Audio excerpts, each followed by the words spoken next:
wig in park, secure my lashes, and sip this tea real slow. Because Martell Holt and Arian Curry, I'm gonna need both of y'all to report to the front of the room. Don't shuffle, don't whisper, don't ask questions. Just have a seat. Because this is about to be your exit interview from relevance. Sis with the Tea is clocked in, and my edges are sharper than a credit card decline. My mic is hot, and tonight I'm dragging Martell and Arionne so far, they're gonna need a Uber Black to get back to Huntsville. Martell. Sir, how many times do we have to tell you that you are not the victim? You are the villain. You are not misunderstood. You are not fighting for love. You are the villain, sir. Point blank, period. You walked out of that courtroom, a whole courtroom, where you were already standing trial for harassment. And instead of humbling yourself, instead of leaving quietly, instead of taking the L like a grown man, you doubled down and harassed Melody again. You stood outside that courthouse like a man with no home training, whispering in her face that it's over because of her boyfriend or her bodyguard. Sir, she don't need a bodyguard to end things with you. She ended things because you are the problem, not the solution, not the provider, not the husband, the problem. Let me say it plain so you can understand. Melody didn't need a bodyguard to leave you. She left because you were the dead weight pulling her legacy down. And you had the audacity, the unmitigated gall to try and sell us on Arian being wife material.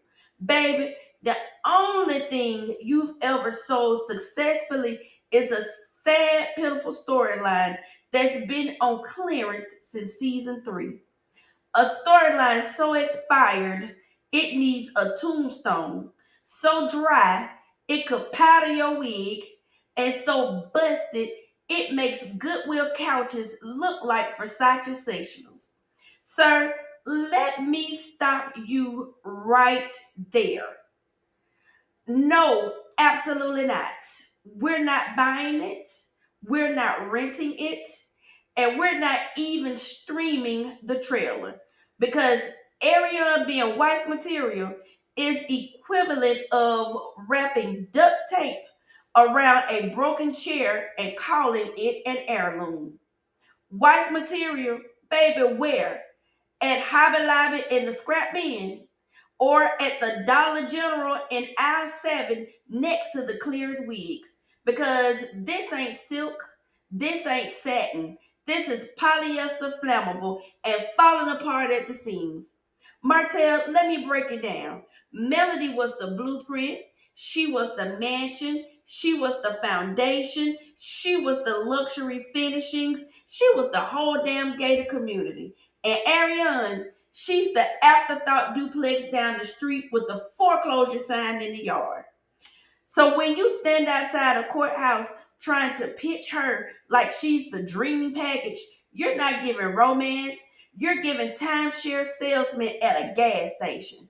Unwanted, desperate, pressed, and just plain old tired.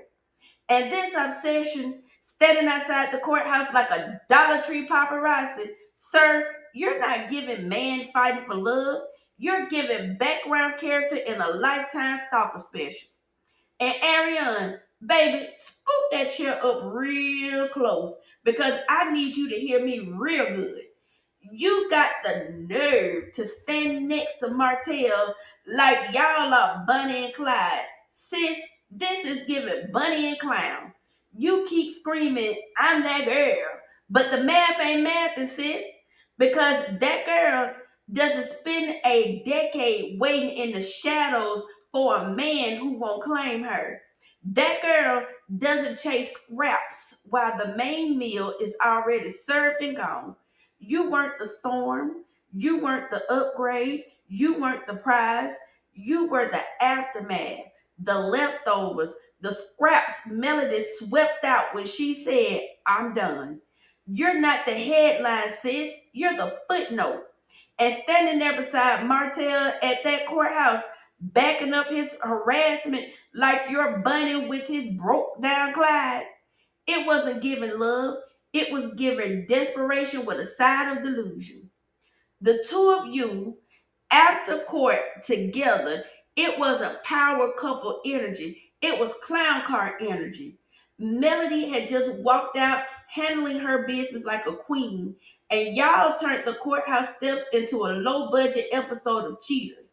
You thought you were proving a point, but baby, the only point you proved is that misery loves company, and y'all got a 2-for-1 Groupon. So here's my final sip, and I want y'all to sip it real slow. Martell, you didn't lose Melody because of a boyfriend. You lost her because you couldn't be the man she needed, point blank and the period. And Arian, you didn't win Martell. You inherited his mess, his baggage, and his brokenness. Together, y'all don't look like a power couple. Y'all look like two lost extras in a play that closed 10 seasons ago. And the moral of the story, Melody walked away, leveled up, and glowed up. Meanwhile, y'all still hanging around the courthouse, staring in the sequel nobody asked for. Now, how dreadful is that? Drop down, y'all, in the comments and tell me, are Martell and Arian giving power couple or pity parade? And do me a favor, tag Melody, because I want her to hear this read, because I read this just for you, sis. And anyway, I want y'all to like, comment, and subscribe, because over here, we don't sip lukewarm. We sip it hot, we sip it brewed, and we sip it strong enough to read Martell and Arian into a whole new season of accountability. All right, now, bye, y'all. Ooh, y'all. So the tea has been spilled, honey. I'm Sis with the tea, and this was your dose of reality, raw and unfiltered. So, as always, stay real, stay ready, and remember, don't spill tea unless it's worth sipping. Bye, y'all.